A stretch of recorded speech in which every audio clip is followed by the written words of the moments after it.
Hey, good morning. This is Ray here at Namrack Farms. Hope you're having a beautiful start to your week. It's a beautiful Monday, and Caesar's followed me over here. And what I love about that is I didn't even call.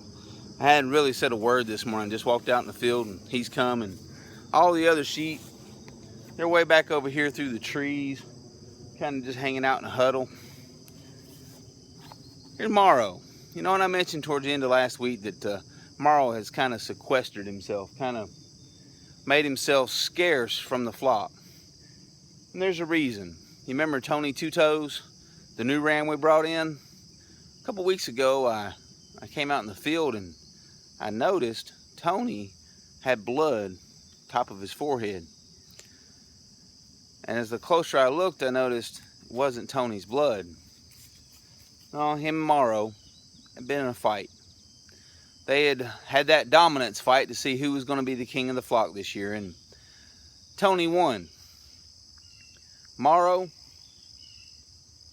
kind of tucked his head down, and this is kind of where he's hung out ever since, just off to himself.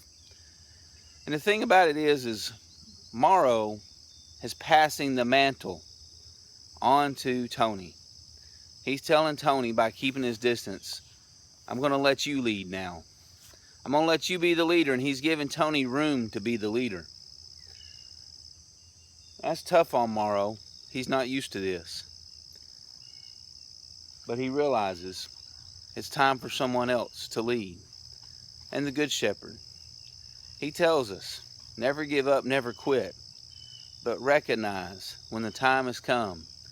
Remember Elijah? Time came, he had to pass the mantle on to Elisha.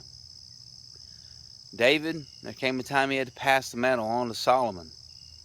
Jesus, he realized it was time to pass the mantle on to the disciples to carry forth the message. If he'd have stayed with them forever, the message would have just stayed in that one small circle. So Morrow's being a good example, even here towards the end, of passing the mantle on, passing the mantle to those who will lead into the future. But there's something that he's still doing. And I'll tell you about that tomorrow. Today I want you to go enjoy the shepherd. I'll see you soon.